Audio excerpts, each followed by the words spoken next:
Hello student, my name is Monalisa Fauzdar and my school name is Salkia Sri Vikram Balika Vidyalaya and my training provider name is Orient EduTech Private Limited। हम लोगों का आज का topic है work place health and safety major, मतलब काम के जगह पर हम लोगों को जो सेफ्टी लेना है, मतलब सेफ्टी मेजरमेंट लेना है, उसके बारे में आज बात करेंगे। तो हम लोग इनमें से पॉइंट कवर करेंगे। First aid for electrical emergencies, मतलब कोई भी इलेक्ट्रिकल इमरजेंसी के टाइम पे क्या क्या फर्स्ट एड लिया जा सकते हैं, इसके बारे में। इंट्रोडक्शन। इलेक्ट्रिकल एक्सीडेंट मतलब बहुत सारा इंजरीज क्रिएट कर सकते हैं। ये इंजरीज में मतलब कम भी हो सकता है, बहुत बड़ा आकार से भी हो सकते हैं।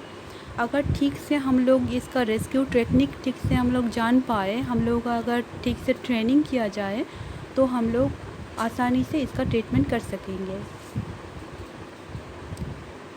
इलेक्ट्रिकल रेस्क्यू टेक्निक का पहले वाला पार्ट होता है अप्रोचिंग द एक्सीडेंट। तो हम लोग एक्सीडेंट प्लेस में कैसे अप्रोच करेंगे। पहले तो ये हम लोगों के लिए बहुत ही इम्पोर्टेंट है कि वहाँ पे जाके कोई भी जल्दी नहीं करने के लिए, कोई भी हड़बड़ी, कोई भी जल्दी ये नहीं चलेगा। हम लोगों को एकदम कूलली इस सिचुएशन को हैंडल करना होगा। उसके बाद 108 पर जितना जल्दी हो सके उतना जल्दी कॉल कर लेना है। उसके बाद जो एक्सीडेंट मतलब जो विक्टिम है उसी प्लेस पर जहाँ पे मतलब विक्टिम पड़ा हुआ है, वहाँ पे ठीक से सावधानी से हम लोगों को अप्रोच करना होगा। सेकेंड पार्ट होता है एग्जामिनिंग द सीन, मतलब हम लोगों को देख के डिसाइड करना होगा कि हम लोगों को क्या करना है तभी और क्या बाद में। पहले तो यह है कि विक्टिम को पहले हम लोग देख के डिसाइड करेंगे कि वो अगर किसी भी एनर्जाइज्ड कंडक्टर के टच में है तो हम लोगों के लिए वो ख़तरनाक हो सकता है। जैसे इलेक्ट्रिकल एनर्जाइज्ड कंडक्टर मीन्स कोई भी तार, मतलब करंट जाने वाला वो तार अगर वहाँ पे पड़ा हुआ है तो वो हम लोगों को पहले देखना होगा। फिर जैसे मेटल सरफेस है कि नहीं, कोई सरफेस में पानी ठीक है कि नहीं, ये सब हम लोगों को देखना होगा। अगर ऐसा होगा तो हम लोगों को उसका प्रिकॉशन लेना होगा और जितना जल्दी हो सके हम लोगों को इलेक्ट्रिकल जो सर्किट है, मतलब मेन स्विच जो है, उसको जल्द से जल्द ऑफ करना होगा। Hazard and situation. Hazard and situation मतलब कुछ गड़बड़ हो गया, उसी सिचुएशन में हम लोग क्या करेंगे। तो पहले हम लोग को अलर्ट रहना होगा कि हैज़र्ड जो हुआ है, जो गड़बड़ी हुआ है, उसका सरफेस क्या है और आसपास कोई फायर ऐसा कुछ है कि नहीं। अगर आसपास में कुछ आग है तो ये विक्टिम को और भी प्रॉब्लम में डाल सकते हैं और साथ साथ हम लोगों को भी।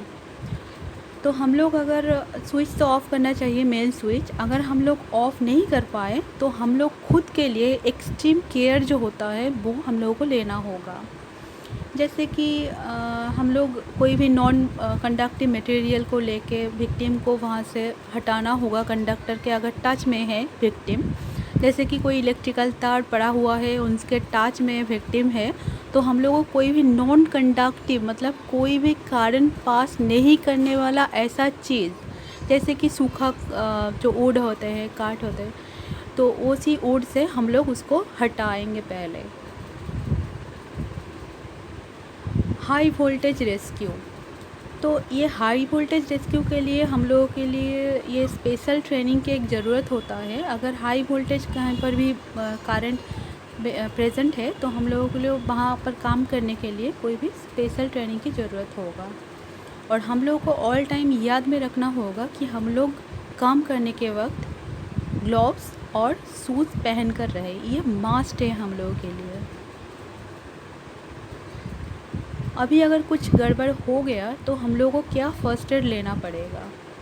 तो पहले तो होता है कि जो विक्टिम है, जिसका मतलब एक्सीडेंट हुआ है, उसका मतलब कार्डियोपल्मोनरी रेस्क्यूशन, मतलब सांस ठीक से चल रहा है कि नहीं, ये देखना पड़ेगा हम लोगों को। अगर देखें कि सांस ठीक से चल रहा है, हार्ट बीट भी ठीक है, तो उसको फर्स्ट एड देना पड़ेगा। और उसके बाद अगर देखें कि हाँ ठीक है, फर्स्ट एड दे दिया हम लोग, मगर उसके बाद भी जल्द से जल्द जितना जल्दी हो सके मेडिकल केयर में उसको देना पड़ेगा। Thank you.